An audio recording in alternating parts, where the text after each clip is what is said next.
Hi, I'm Dr. Sheila Segerson, a veterinary behaviorist and director of shelter solutions at Maddie's Fun. Welcome to Maddie's Monthly Foster Connection. Our guest today is Dr. Rachael Wooten. I'm really excited about our speaker today. Dr. Rachael Wooten is a passionate shelter medicine veterinarian with 7 years of experience and proudly represents her Black and Puerto Rican heritage. She earned her veterinary degree from Tuskegee, oops, I put an extra E on that, Tuskegee University in 2017, and currently serves as the medical director at One Tail at a Time Animal Rescue in Chicago. Welcome, Dr. Wooten. Awesome. As Sheila mentioned, I am the medical director at One Tail at a Time, which is a foster-based rescue in Chicago. So I think that's important for you guys just to know, just so that you understand where our environment is, because it does kind of change different a little bit for how we interact with animals and our shelter populations in different environments. We take about probably an average annual intake of 1,800 animals, primarily dogs, cats, rabbits. I graduated from Tuskegee University in 2017, following completing a shelter medicine specialty internship at the University of Illinois in 2017 to 2018. And then I recently also completed a shelter medicine fellowship by University of Wisconsin-Madison and UC Davis. Outside of the professional experience I've had, I've been in animal welfare since I was a teenager. So kind of did all aspects of the care similar to what you guys are doing now. And we could go ahead to the next slide. This is a little bit more about One Tail, but we do have a lot of information to cover. So I just want to make sure that we have time to get through everything. But the clinic specifically opened in 2020. So we're kind of new with that, but it's really exciting that we have a clinic now. I know all rescues or shelters might not have a very robust medical program, but it is something that we don't take for granted, but something that fosters and everyone can all learn from is just some of the things that we'll talk about today. So why does this matter? This talk is specifically going to be talking about infectious diseases in our dog populations. And so it's really going to be foster focused because of how important and how amazing all of our fosters really truly are. Because foster caregiving truly plays such a critical role in all aspects of sheltering, especially with preventing, identifying, and managing these infectious diseases in shelter dogs. So I'm hopeful that during this presentation, you'll learn how to recognize common infectious diseases, get a better understanding of how they are spread, including their risk to you as a foster parent, and then how we can protect both our actual foster dog that we have in our care, but then protecting our community as a whole as well. And then just, of course, going through prevention strategies and key resources that are available to you as a foster. So common diseases. So we'll first start with canine parvovirus. And so the biggest thing with canine, I'm sure everyone has heard of parvo. It is an extremely highly contagious viral disease that causes severe gastrointestinal symptoms, excuse me. And with parvo, the biggest thing that you should know is that it is it is spread directly through contact with infected feces. So it is like that direct fecal oral. But the hard thing with parvo is that it is extremely hardy and hard to kill virus. So it is also on contaminated surfaces, and it's even on us as humans, so on our clothes and our hands. So we act very much as like fomites for these types of viruses. And so it's something that you should really be looking out for, especially as you are taking care of these animals, whether you're volunteering at the shelter or picking up and actually taking care of these animals. So the good thing is that it is not zoonotic, so it is not something that humans can contract. But as I was mentioning, it is something that we can spread very easily because of how hard it is and how hardy of a virus that it is.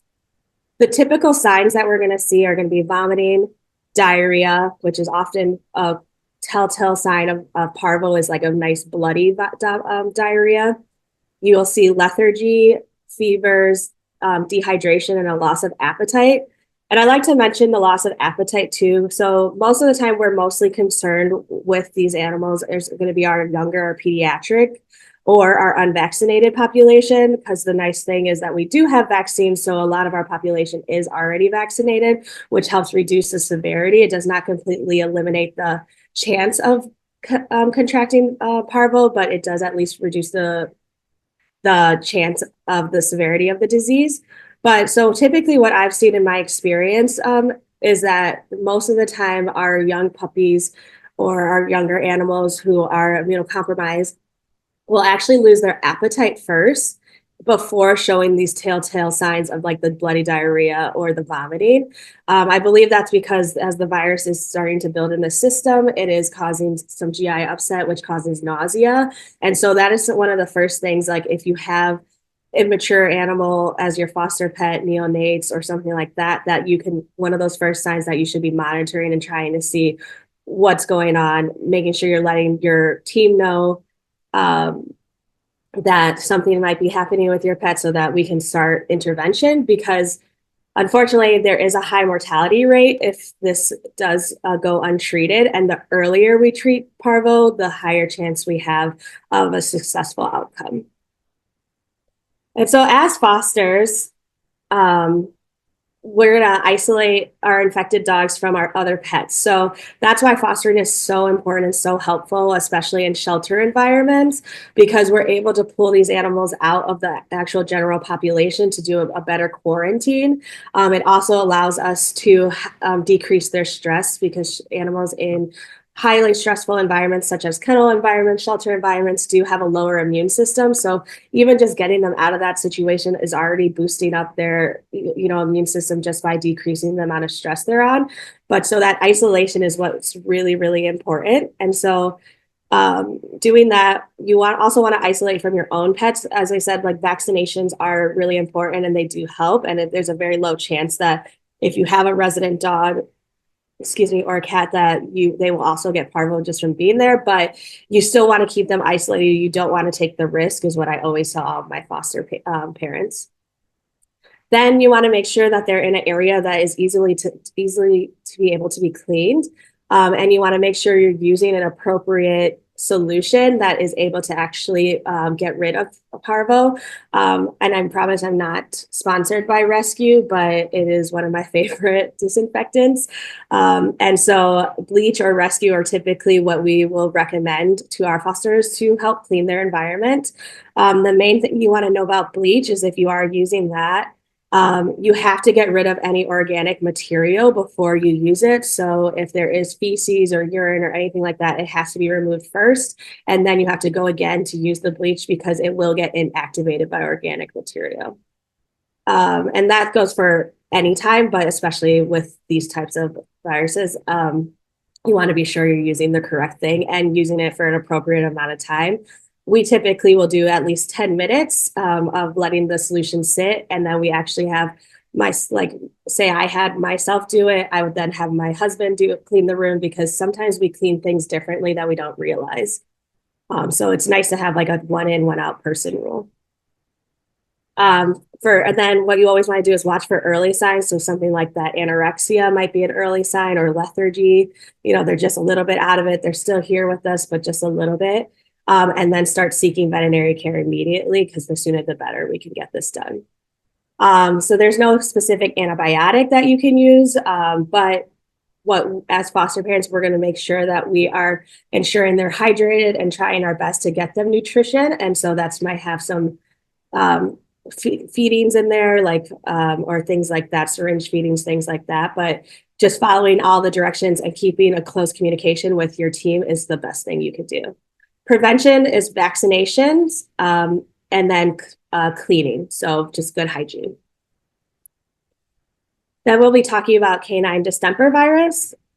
Oh, go ahead. It's okay. So canine distemper virus is a viral disease that can affect respiratory system, the GI system, and the nervous system. It is spread airborne transmission. So that's usually through air droplets or direct contact. Which makes it extremely highly contagious. And so why outbreaks are, very important that we try to isolate and catch this as soon as possible so that we can contain the outbreak, because it is so easily transmitted and so fast, especially in populations that are very close to each other. So like a shelter. There is no zoonotic risk, so that is great.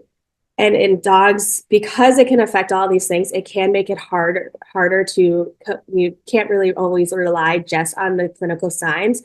But what you would be seeing could be respiratory first, which would most likely be like green or yellow eye discharge, maybe a cough, some nasal discharge.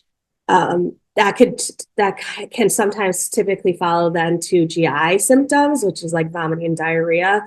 But it can progress to neurologic signs, which can be head tilts. You could get ocular symptoms, like a blue eye you might see, which is usually uveitis, muscle twitching. This does unfortunately have a very high mortality as well. And the only way to help treat would be with supportive care similar to parvo. But especially if they do progress to neurologic issues, then we do see those typically happening lifelong. Some can even develop the neuro symptoms even if they didn't show any symptoms beforehand, if they were exposed previously. I think the big thing, you could go to the next slide, please. I think the big thing too is with cleaning for this is that it's important that we are using appropriate disinfectants. So again, you want to have that strict isolation, but then also rescue and bleach are again good options. The good thing about this is that it is actually an easier to kill environmental virus. So it is enveloped, and we are actually able to kill it a lot easier within disinfectant. It's not as hardy. Distemper itself at room temperature lasts for a couple of hours in the air without finding a host. But in actual colder temperatures, it can actually last longer. So it's just something to keep in mind. But in your home, that's at least a nicer thing to know, that it's easier to clean to get out of your environment if you do have a positive foster. Prevention is always, vaccination is like the key, the cornerstone of most of our shelter infectious diseases. And it's so important to know it's so important to know the vaccination status of your foster to make sure that you're following appropriate protocols. Because especially if you just got a foster, you want to get them a vaccine appointment as soon as possible if they are unvaccinated, because most of our vaccines are modified live vaccines, and they can start providing immunity for a lot of these viruses and bacterial infections within the first 3 hours. So it might not, it's not going to be full immunity and protection, but it at least will help decrease the severity of that virus. And again, just washing hands, keeping up with that. And we're going to be able to wash hands and keeping up with that to help avoid cross-contaminating with other dogs, because you can still be a fomite as well. Next, please. Also, we'll be talking about leptospirosis next. And so lepto is a bacterial infection that typically affects the kidneys and liver. The way this is spread is through direct contact with infected urine, contaminated water, or soil. The carriers of this is what I think is most important, and what is something that we should all be mindful of, is that it's typically in rats and wildlife, and then we do get it in some of our farm animals as well, such as cows. So it can be everywhere. There is a higher risk in urban areas due to rodent control. And so that's just something to keep in mind, that what you're trying to be looking for is that it is in the infected urine or water. So you want to be making sure that that's what you're kind of protecting your foster from. And it's not only just for your foster, it's also because it is zoonotic. So humans can also become affected with lepto. It's through the exact same way. So if your foster dog does happen to have lepto, it is very important that you are wearing PPE and cleaning the environment well, and protecting yourself, because if you do come in contact with their urine, which typically you have to like ingest it, but so no one's usually doing that, which is good. But you want to make sure that you're just taking precautions to take care of yourself as well, because it will cause the same kidney disease, kidney and liver damage. So the typical symptoms you're going to see are going to be fever, vomiting, jaundice, which is like the yellowing of your skin, the yellowing of your eyes, or your foster, and increased thirst and abdominal pain and lethargy. So those are kind of like typically lepto's incubation period. You probably will see it if they come in contact with it in 3 to 5 days, I would say. So it's just important that you try to notice these signs and what you were doing and kind of give a very thorough history, because it can be fatal if it's left untreated. And early intervention is really the key, because this provides the chance to help prevent any lifelong or too severe of damage to these internal organs. So for fosters, what you're looking for is like the increased urination, those yellow eyes, yellow skin, that weight loss. Sometimes you can see a little bit of increased heart rate. Those are all signs of jaundice. So that's why we really want to protect ourselves too by wearing gloves when cleaning the urine. You want to prevent your dog from getting this by not letting them drink stagnant water, especially in cities like puddles and stuff. Just don't let them do it. There's other things you can get as well in those, so we'll get to those, but it's just not a good practice to allow that to happen. And then, of course, you also want to have there is a vaccine. So it is really nice that we have a vaccine for this. It is something that you would have to get a booster with in 2 to 3 weeks, but then typically, and that will help again, reduce the severity of the disease process. So this bacterial infection. Next, we'll be talking about canine infectious respiratory disease complex. And so with this, we can go next. With this, it is actually a group of contagious respiratory infections caused by bacteria and viruses. So we talked about distemper already, but there are a couple more. And what we used to be calling this, so now a lot of people refer to it as SIRD or SIRD-C. It used to only be referred to as kennel cough. We've moved away from just calling it kennel cough because there are a lot more bacterials and viruses that can cause this respiratory infectious process. And kennel cough is really for one of them, which is Bordetella. So that's just a fact. If you start hearing these words differently, it's just as we're learning and growing and, getting better with our medicine and our science that we are able to, kind of figure out a way to make this even more, inclusive of everything that we're seeing. So these are also highly contagious and usually by airborne droplets or direct dog-to-dog contact. And then it can be, again, through shared surfaces. For the zoonotic risk, it is extremely rare, but there are some that could potentially go from dogs to human. It is very, very rare, but I don't want to say it is not possible. So that is why it is rare. And usually I would say it's going to be immunocompromised individuals. The signs in dogs can vary, but typically you'll see like a persistent cough, sneezing, nasal discharge, a fever, lethargy, and then, coming along with those, then you might get anorexia, and just overall looking pretty dumpy, and it's sad. Typically, this severity is mild and self-limiting, meaning that it will resolve on its own with a good immune system and just like some supportive care.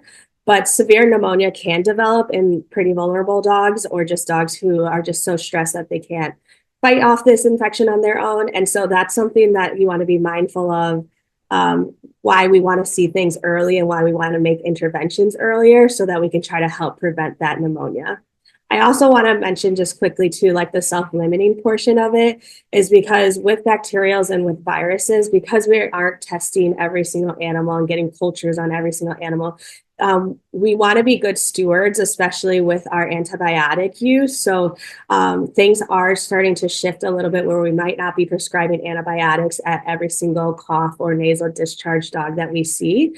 And we kind of try to support their immune system more so that they can just get rid of it on their own. Because as we continue to use antibiotics, we can get resistance to build up, and then we're going to be creating these super bugs that's going to be even harder to treat. So it's just something to think if you've been in this field for a long time, just some things are changing, and it's hard sometimes when you're like, I just want this, just give me this medication and it will work. But sometimes it's like, is it really the medication working, or was it just the time?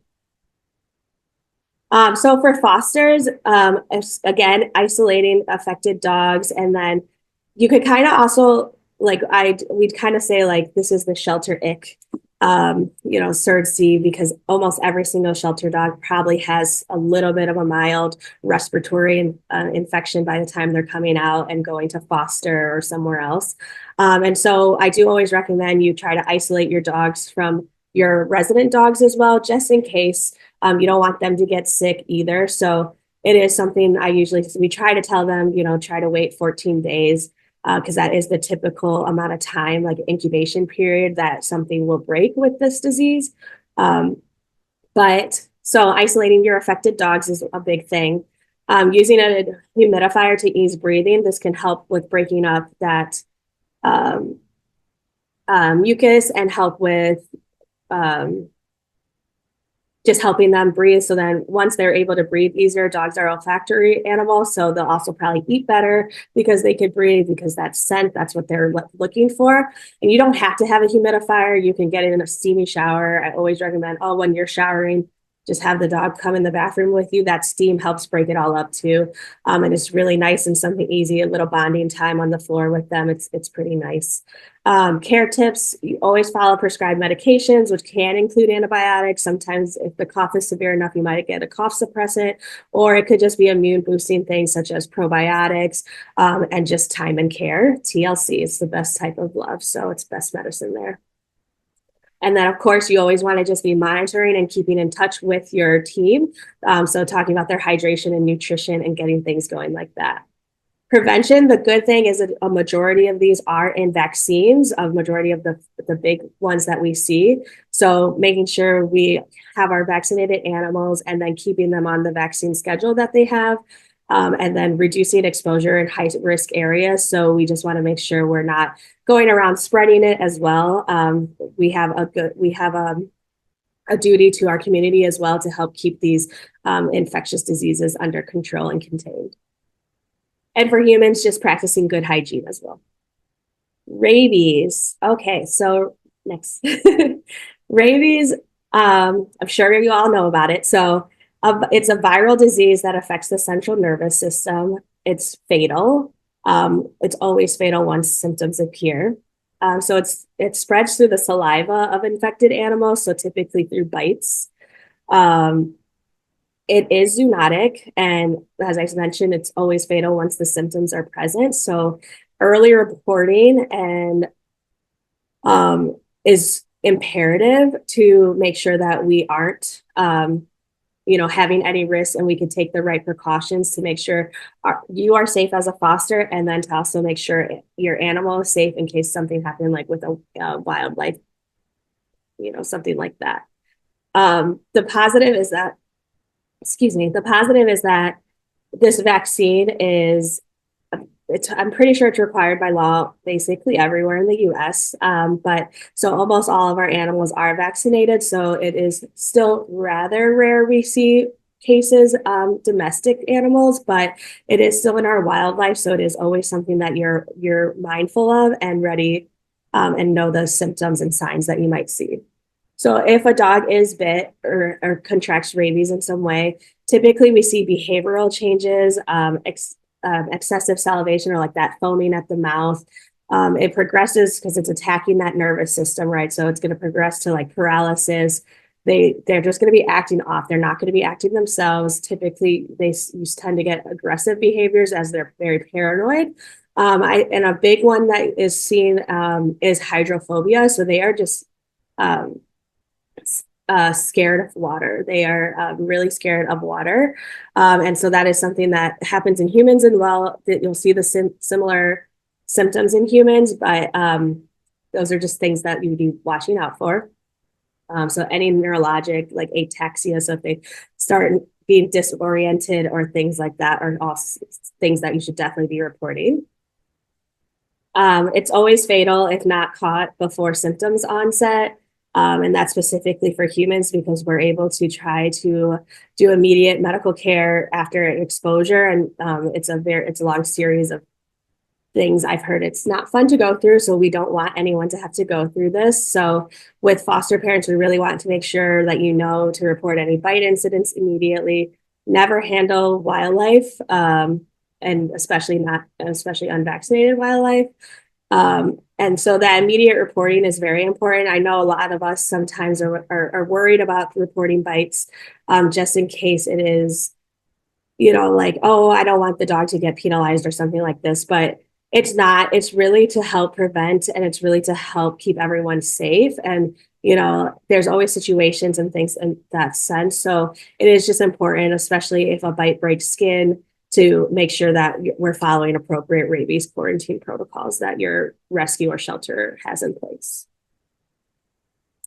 So the next common disease that we might see in dogs is heartworm. Next. So heartworm is a parasitic infection infecting the hearts and lungs of the infected animal. So it spreads actually through mosquito bites, which basically means you have to get bit by a mosquito who is carrying the larva of this heartworm. And then that larva then actually takes 6 months to mature into a adult worm. And the reason why I'm telling you that and why it's important is because you need to have a female adult worm in order to diagnose the heartworm with our antigen test that we use. And that's the general screening that we do for a heartworm. And so it's important so that we know that it's the mosquito, then 6 months, because especially with animals who are not on prevention long term, or we have an unknown history, I always recommend, and I do recommend this for every single patient that we see at our rescue, and then like outside too, if I hear of it, it's just like, let's get the first test done. So 6 months or older. So I don't test any puppies less than 6 months. But then also after that initial 6 months, I then do 6 months of a retest in 6 months just to confirm that we weren't missing a cycle or it wasn't mature enough to reach, so that we're making sure we're still able to treat our dogs that might have it. Because as in the signs of the dogs, very mild disease or early heartworm disease, a lot of our dogs are just asymptomatic. You have no idea they have it. These worms are just living in the heart and causing some damage to the pulmonary artery and then the surrounding lung vessels. And then typically as those symptoms progress, so as they have the heartworms longer, that's when you start seeing more of a persistent cough without any other respiratory illnesses or without any, other those things that we've been talking about, exercise intolerance, weight loss, and then, in very severe cases, it can lead to heart failure and sudden death. It is always fatal if left untreated because of where they're located, of course. And then foster parents, it's important to administer monthly preventatives and to limit outdoor activities during peak mosquito seasons, especially in highly endemic areas. It is also important to follow your veterinary treatment plans carefully if you do have a heartworm positive dog, so that we want to make sure that we can try to reduce the risk of sudden death and of causing more damage. So exercise restriction, I know it's very hard, especially for our young, healthy, otherwise like everything, they want to jump around, do everything.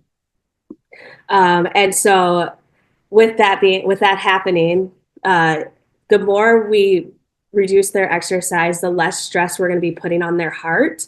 And so it's going to allow the heart to just stay relaxed and just do what it has to do while we work on the ways to kill these worms so that it causes the least amount of damage possible. Because unfortunately, a lot of this is going to be irreversible damage dependent on how severe the disease is. And then prevention is going to be monthly preventative medicine. And so that's, your preventions like Advantage Multi.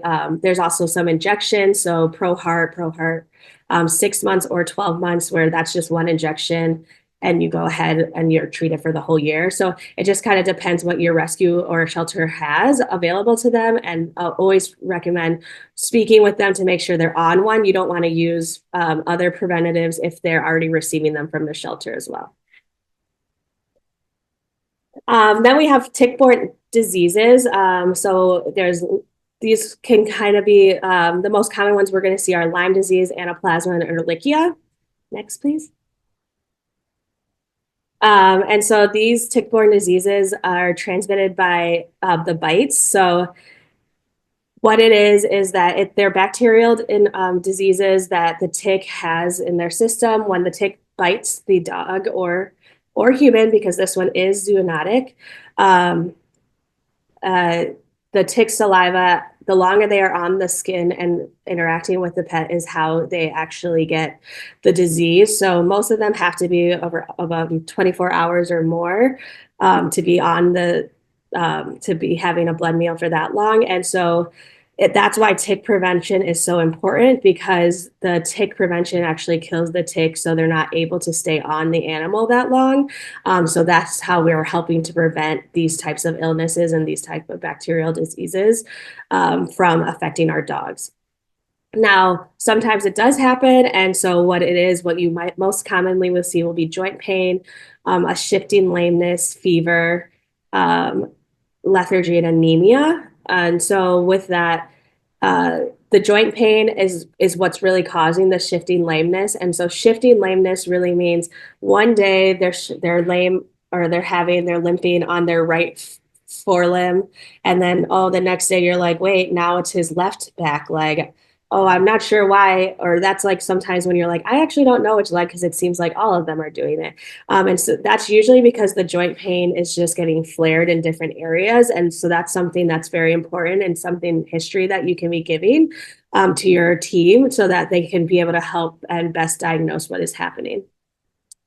The severity and risk to life. So it really varies, but all of these can be treated with antibiotics, and dependent on the severity of it and when we start treatment, it usually has a pretty good prognosis, but it just kind of depends on where we are with the disease process. And some can have really recurrent and chronic infections, or it's really that anemia, that low blood white blood cell count and everything that's causing some of these issues that we just can't get. But then you just start doing long-term pain control and things like that to try to help the pet out. And so prevention is really going to be tick preventative products and regular tick checks, especially talking with your team. If you are like you're a foster who loves to go hiking and doing things like that, that's something that you should just mention. So in case a tick preventative isn't in their normal routine, it's not one of the things that they're normally prescribing to their patients, then it might be something they can consider, or they can at least recommend products that you can use if you're so able to. Next, please.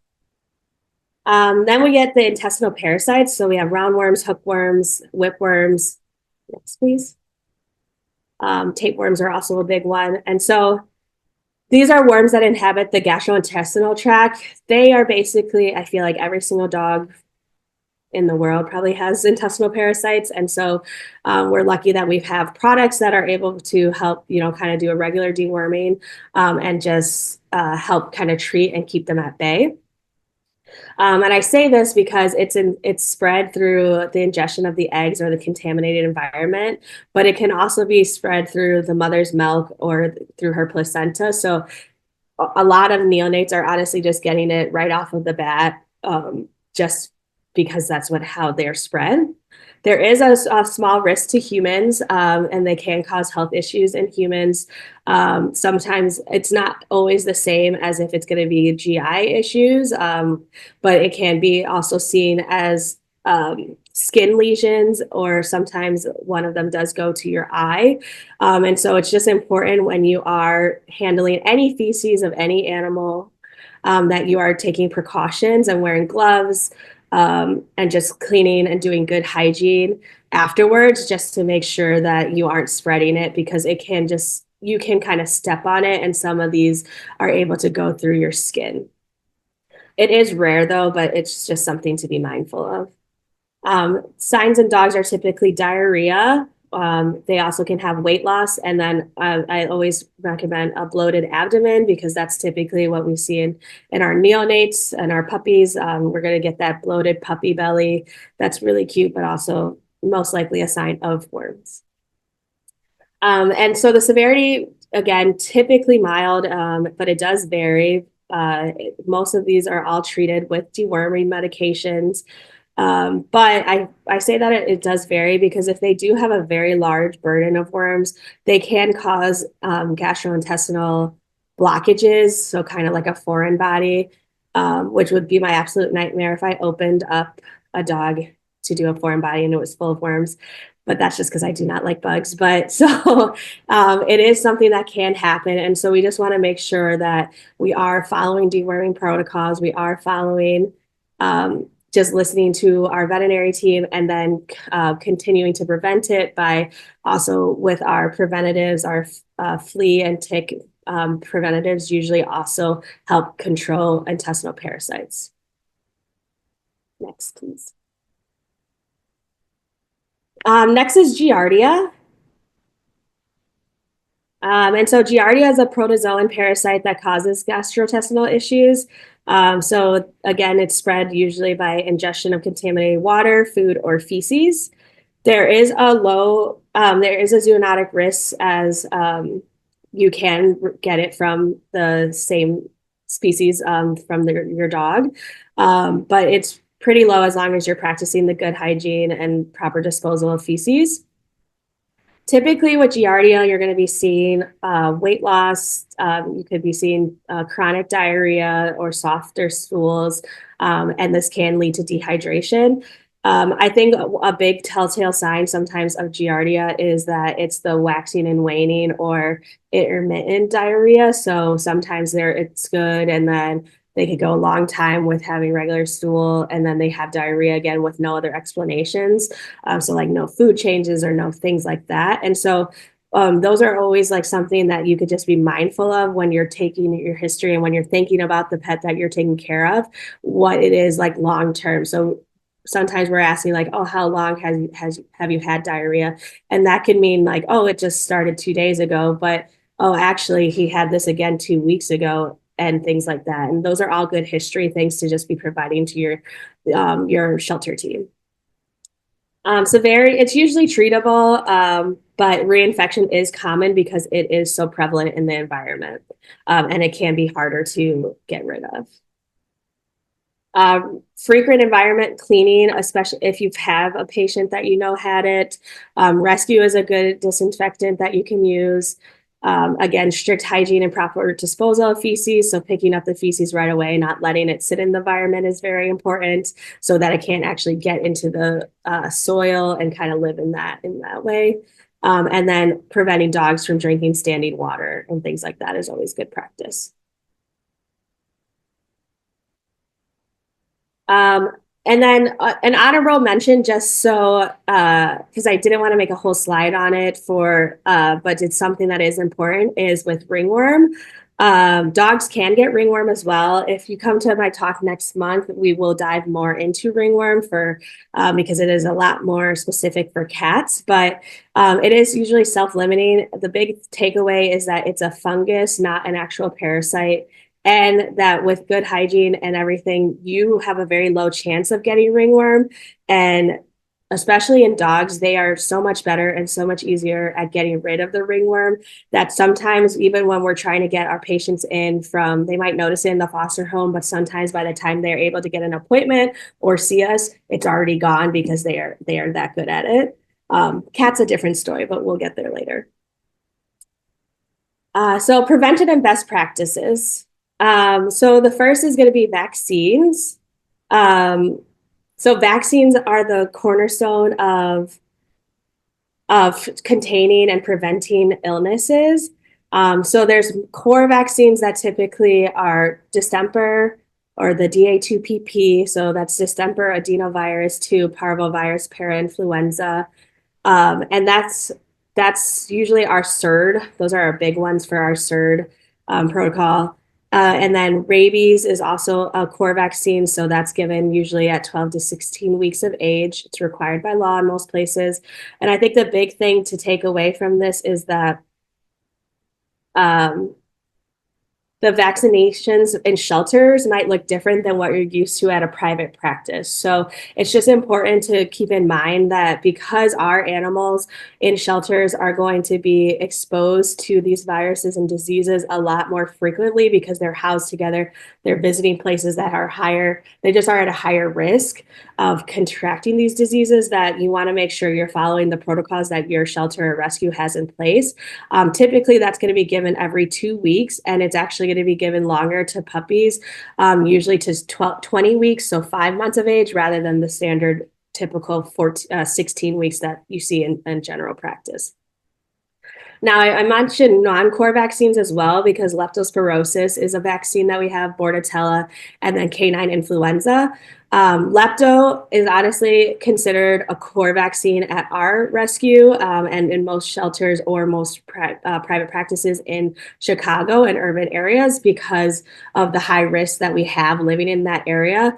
The American Association, AHA, is actually trying to consider it a core vaccine throughout the US. So it is becoming more prevalent in those rural areas too. So it's just something to keep in mind, and something that you could ask to see if your shelter is vaccinating for that, or just making sure you're telling them what you're doing. So in case you're at a higher risk, maybe they'll consider vaccinating for that.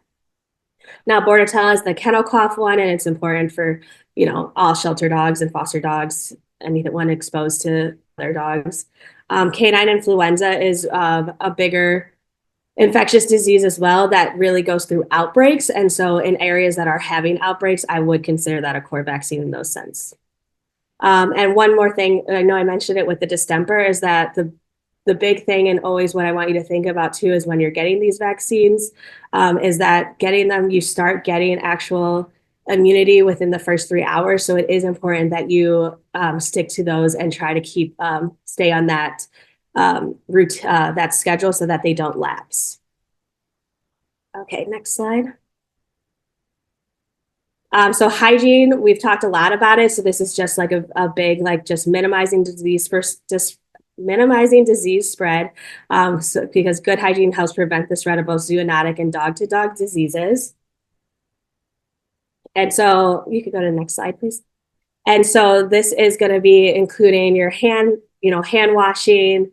That's also washing the surfaces. So making sure you're cleaning like the main surface areas, but then thinking about your cell phones, pens, keyboards, using a quality disinfectant. So not just any disinfectant. Some of these viruses or diseases are not able to be killed very easily. So you want to make sure you're using appropriate ones and for the appropriate amount of time. So that could be like rescue or bleach. Laundry and bedding, making sure you're washing everything in between fosters or in between interactions with your own resident dogs as well. Drying them on a high heat to kill pathogens and using hot water definitely helps to kill a majority of our infectious diseases. And then if you're able to and you have air purifiers, that's amazing. That will help reduce all the airborne pathogens, but then ensuring proper ventilation in your foster areas is also important. And so again, these are just making sure you're keeping your foster, especially during like high incubation periods, that they're staying in time areas that are easy to clean. So I'm thinking not a lot of things, that big items that I can't pick up and I can't clean, or like, your couches and things like that, but tiles and no carpet, those are all good areas to house them in if you're able to. Next. So the next is going to be quarantine and isolation, preventing disease transmission. So newly fostered dogs, especially those coming from shelters, should be isolated for at least 14 days before interacting with resident pets. That's always the gold standard recommendation. Next, please. Just because we want to make sure that we're doing our best to prevent disease spread. So why are we isolating? It's because a lot of diseases have different incubation periods. And so they may not show the symptoms immediately. So that's kind of why you want to have them at a different, that's why we kind of recommend that 14 days. So for instance, parvo's incubation period is typically 14 days, but they most likely, or it can go up to 14 days, but they typically will start showing symptoms within 3 to 5 days.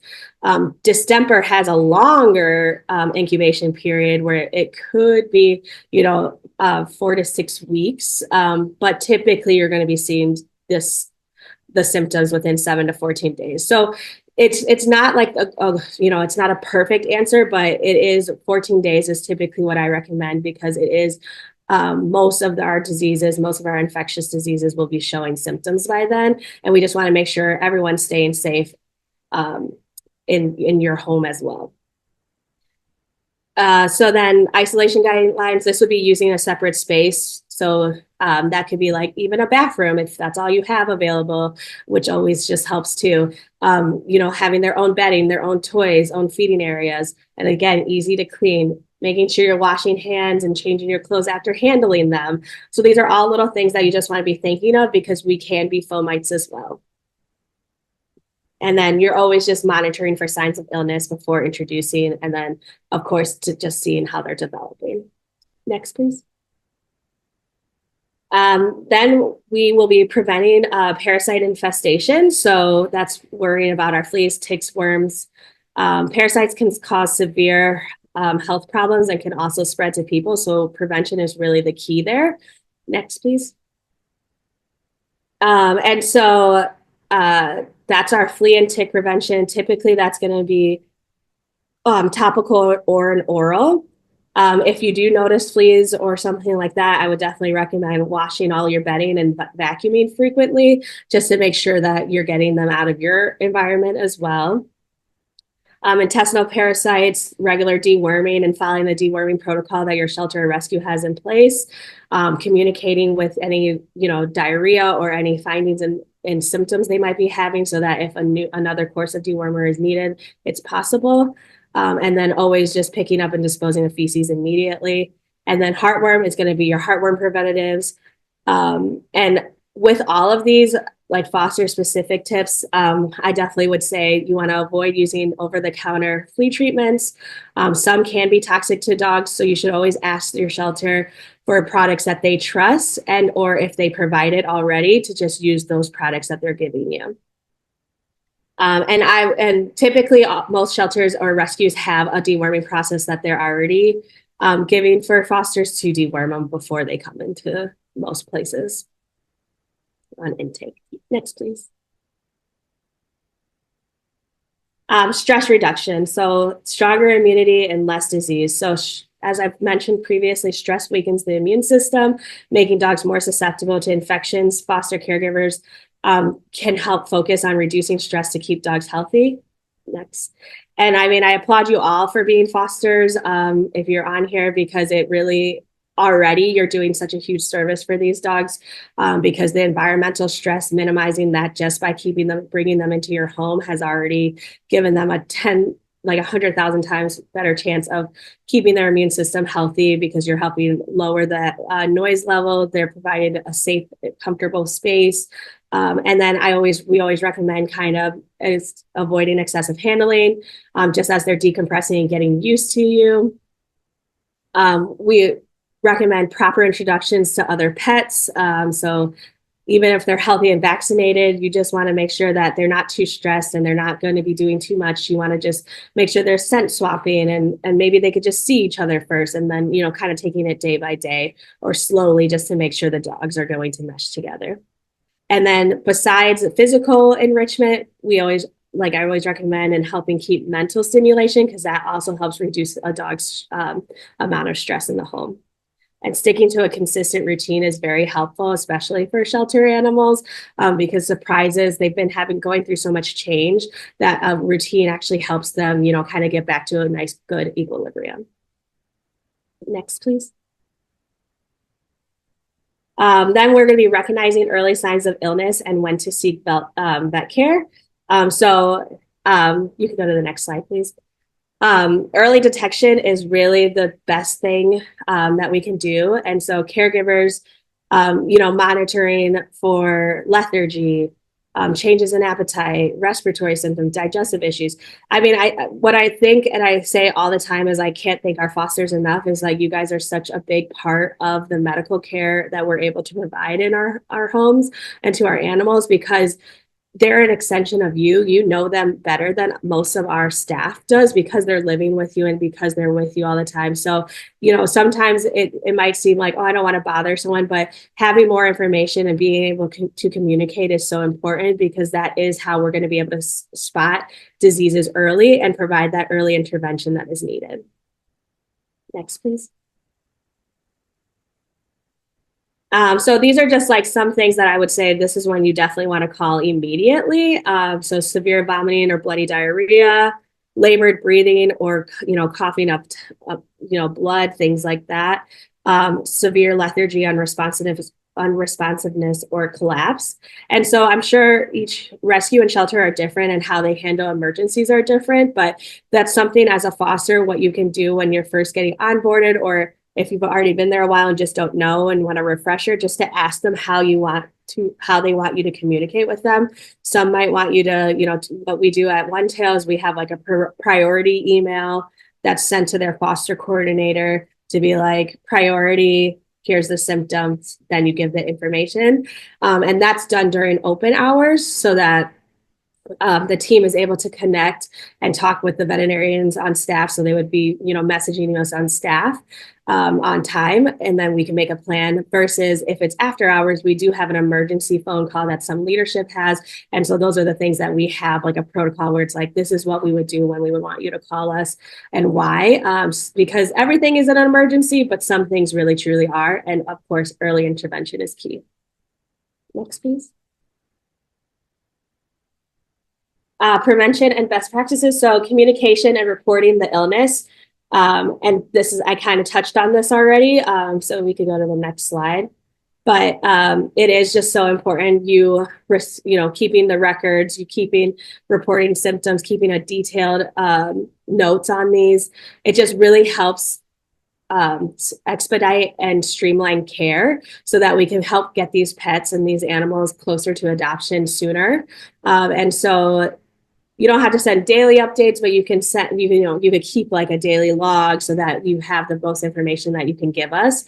Because especially animals who are in foster who aren't getting their eyes, aren't having staff lay eyes on them every day. It is important that you're the one providing that information and doing the best you can. And because of everything that you're doing, following through with vaccination schedules and making sure you're coming to appointments and being able to give the medication. And if you're not able to give the medication, make sure you're communicating that so that we can make sure we can create the best medical plan for you and your dog. Next, please. So sorry. Final thoughts. I mean, I can't thank you guys enough. I think you guys are all superheroes. And so any animal that you can foster is truly a blessing for that animal and in their care. And so you're changing their lives, even if it's for a day or two. It's really important. And so just how you guys are truly helping prevent disease outbreaks is really by following those vaccination and quarantine protocols, getting those animals out of the shelters, already helping with quarantine and isolation, practicing excellent hygiene. I love rescue. I already said that. Recognizing early symptoms and seeking care quickly, and then providing a stress-free environment with tons of love to help create that stronger immunity. So thank you so much. This is the end, and just a few minutes for questions. It was a lot of information, but I hope it was helpful. Thank you so much, Dr. Wooten. Yeah, that was a ton of information. I can't believe you fit that all in. So big round of applause. We do have some questions. So the first one I'm going to ask is, can vaccinated dogs still get parvo and other viruses? So no vaccine is 100% effective. Like we can't say it is. It drastically reduces the chance of contracting these diseases. But one of the biggest things too is that if they do come into contact with it, it drastically reduces the severity of the disease. So unfortunately, I can't say it's 100%, but I mean, it is pretty high of a chance that it's not going to happen. I just don't know that off the top of my head. Thank you. Next question is about parvovirus, and are there seasonal spikes in parvovirus? So in my experience, I just feel like the seasonal spikes are typically more when we have a larger population of puppies and pediatrics because those are the most vulnerable population. Um, I don't think there's typically like a true seasonal spike, but if it were to be happening, I would assume it would be in the warmer months or in the warmer climates. But I typically see it more. We do see it year long, so it's definitely not like it goes away like some can, but I would say there's a higher chance in the warmer months. Thank you. Next question is for a fully vaccinated adult dog, should they continue getting parvo and distemper vaccines for a dog that doesn't have a lot of exposure to other dogs? Yeah, and so that is definitely, I mean, there's definitely lots of conversations going around about vaccines and, the immunity that they provide. Right now, there isn't, at least from my understanding, there isn't a clear cut this we should just stop giving the vaccine to a dog after a certain amount of time. You are able to check titers at some facilities, but I think if you are fostering and you are bringing a higher population of dogs who potentially could be carriers or having those viruses, it is important for your dog to continue to be up to date on vaccines because you want to make sure that they have enough,